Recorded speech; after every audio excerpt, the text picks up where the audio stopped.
LPU ప్లేస్మెంట్ల రికార్డులు సృష్టిస్తోంది. Final year student 2.5 కోట్ల ప్యాకేజ్ పొందుతున్నారు. 1700 మందికి పైగా LPU స్టూడెంట్స్ 10 లక్షల నుంచి 2.5 కోట్ల ప్యాకేజెస్ పొందారు. విద్యా విప్లవం ప్రారంభమైంది లవ్లీ ప్రొఫెషనల్ యూనివర్సిటీలో. అడగడం జరిగింది. సో ఇక్కడ అప్పుడు హరిహర వీరమల్లు అనే కళ్యాణ్ గారి సినిమా మే 11th అనుకుంటాను ఒక రిలీజ్ డేట్ వాళ్ళు అనౌన్స్ చేసి మేలో ఉంది. సో తర్వాత అది షిఫ్ట్ అవ్వడము, టెక్నికల్ వాళ్ళ వర్క్ వల్లనో దేని వల్లనో షిఫ్ట్ అవ్వడం. అది షిఫ్ట్ అయ్యేది ఎప్పటికీ డేట్ ఇంకా లాక్ అవ్వలేదు అనుకుంటాను, ఇన్ ఏప్రిల్ 26th టైంలో.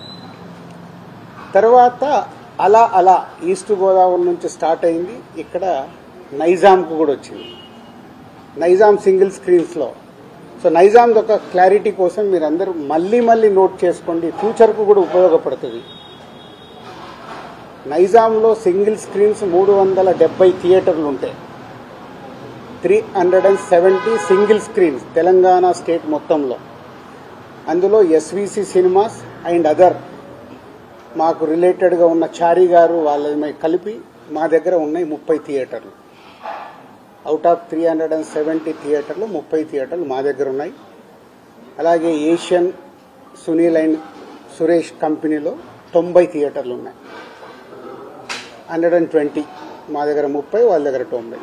250 థియేటర్లు ఓనర్స్ కానీ వాళ్లకు సంబంధించిన వాళ్ళు కానీ నడుపుతున్నారు. అవుట్ ఆఫ్ 370 ఇది రేషియో. మీ మీడియా వాళ్లకు నేను మళ్ళీ ఇది క్లారిటీ ఇస్తున్నాను. మళ్ళీ ఆ నలుగురు దాంతో ఆ సబ్జెక్టు తర్వాత వస్తాను.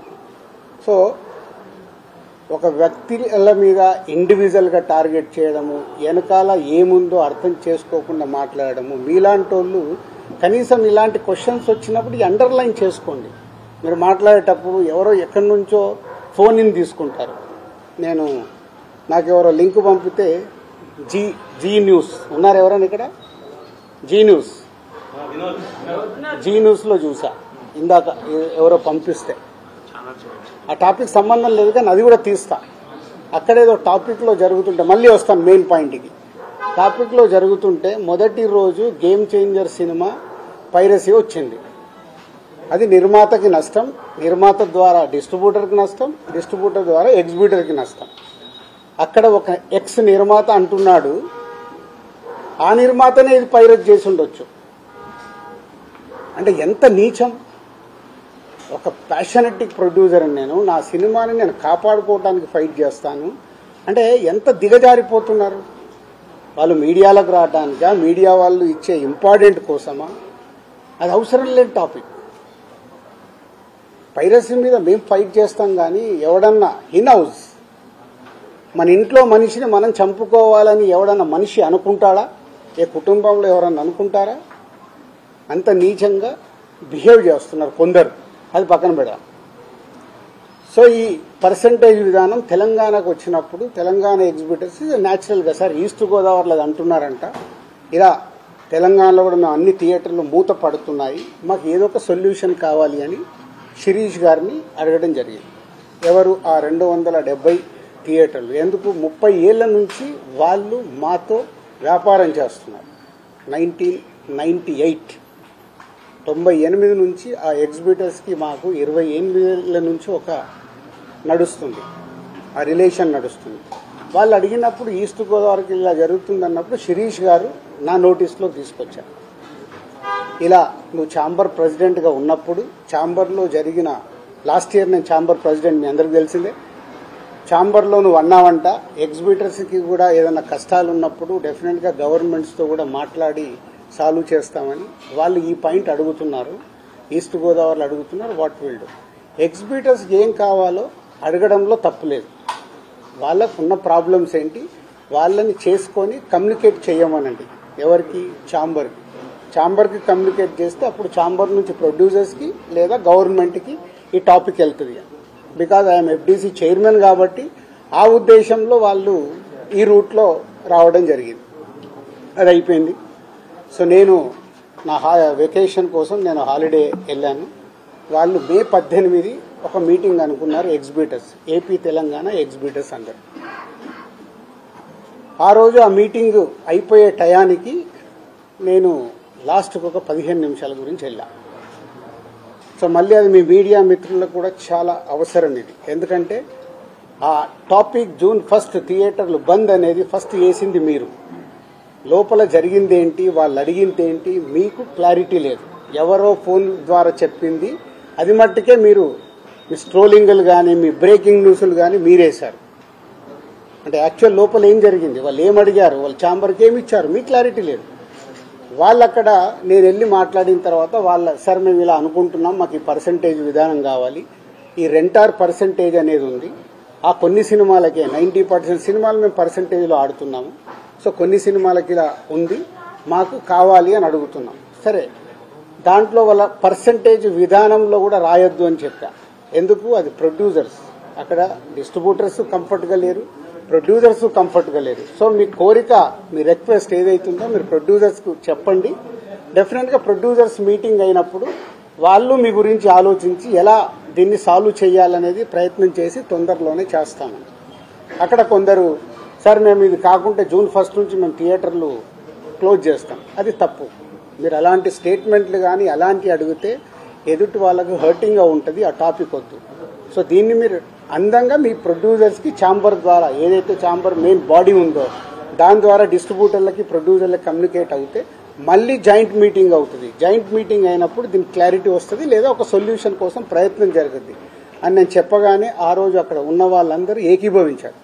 నేను బయటకు వచ్చేసాను 15 నిమిషాల తర్వాత బయటకు వచ్చిన హాఫ్ అన్ అవర్కి ఏ ఛానల్లో చూసినా June 1 థియేటర్లు బంద్, June 1 థియేటర్లు బంద్, టక్ టక్ టక్ మెసేజ్లు వస్తున్నాయి. ఏంటయ్యా అని నేను ఛాంబర్కి ఫోన్ చేశాను. ఆ ప్రెసిడెంట్కి సెక్రటరీతో మాట్లాడితే సరిగా వాళ్ళు ఇలా లెటర్ ఇచ్చారు. ఏమని ఇచ్చారు, ఎగ్జిబిటర్స్ లెటర్ ఛాంబర్కి, మాకు ఇలా పర్సంటేజ్ విధానం కావాలి, ఈ పర్సంటేజ్ విధానం కోసం డిస్ట్రిబ్యూటర్లు కానీ ప్రొడ్యూసర్లతో కానీ మాకు మీటింగ్ పెట్టండి, ఆ మీటింగ్లో మేము అనుకుంది జరగకుంటే మేము June 1 నుంచి థియేటర్లు బంద్ చేస్తాం. ఇది అక్కడ సారాంశం. కానీ బయటికి ఎలా వచ్చింది, June 1 నుంచి థియేటర్లు బంద్. వాళ్ళందరికీ మీటింగ్ జరగాలి కదా. ఇప్పుడు ప్రభుత్వంలో మనం ఎన్నో చూస్తాం, స్ట్రైక్లు అంటారు. స్ట్రైక్లు అన్నప్పుడు ఏం చేస్తారు, వాళ్ళకు వీళ్లకు మీటింగులు జరుగుతాయి, అక్కడ సొల్యూషన్ వెతుకుతారు. స్ట్రైక్లకు వెళ్ళాలని చెయ్యాలని ఎవరు కోరుకోరు. ఇది కూడా అలాంటిదే. కానీ అలా బేస్ లేకుండా June 1 థియేటర్లు బంద్ అనేది బయటికి స్ప్రెడ్ చేశారు. అక్కడ ఎగ్జిబిటర్స్ కానీ ఛాంబర్ కానీ ముందుకొచ్చి ఖండించకపోవడం తప్పు. సో ఎవరి దారిన వాళ్ళు, అంటే మా సినిమా ఇండస్ట్రీలో మీ అందరికి తెలిసిందే, ఎవరి దారి వారిదే. మన అరవింద్ గారు ప్రెస్ మీట్ చేశాడు, ఈరోజు నేను చేశాను. మేమందరం కూర్చొని కదా ప్రెస్ మీట్ చేయాలి. ఇండస్ట్రీకి సంబంధించిందంటే మేమందరం, మమ్మల్ని పెద్దలు అంటారు, మాకు రెస్పాన్సిబిలిటీ ఇస్తారు, కానీ మా దాంట్లోనే మేమందరం కూర్చొని మాట్లాడడానికి భయం, ఎవరు మాట్లాడితే ఏది ఎలా వెళ్తుందని. సో ఆ June 1 అనే టాపిక్ అలా వస్తే బయటికి మట్టుకు June 1 థియేటర్లు బంద్ అని స్ప్రెడ్ అయిపోయింది. అక్కడి వరకు జరిగింది. తర్వాత డిస్ట్రిబ్యూటర్స్ మీటింగ్ జరిగింది. డిస్ట్రిబ్యూటర్స్ మీటింగ్లో వాళ్ళు నిర్ణయాలు తీసుకున్నారు, లేదు ఇలా కుదరదు, మా ప్రాబ్లమ్స్ మాకున్నాయి, కాబట్టి June 1 నుంచి థియేటర్లు కంటిన్యూ అవ్వాలి, మేము సినిమాలు రిలీజ్ చేస్తాం, మాకు ఎవరు థియేటర్లు ఇస్తే వాళ్ళకి ఇస్తాము.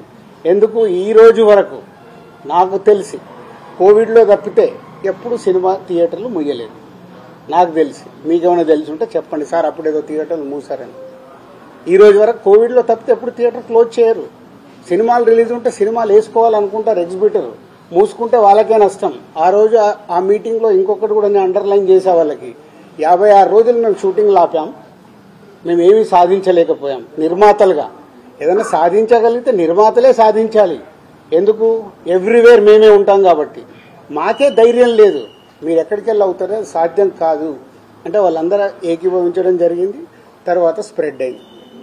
డిస్ట్రిబ్యూటర్స్ మీటింగ్లో వాళ్ళు కాల్ తీసుకున్నారు, బంద్ వద్దు, బంద్ టాపిక్ లేకుండా వాళ్ళ ప్రాబ్లమ్స్ ఏమున్నాయో పెట్టండి.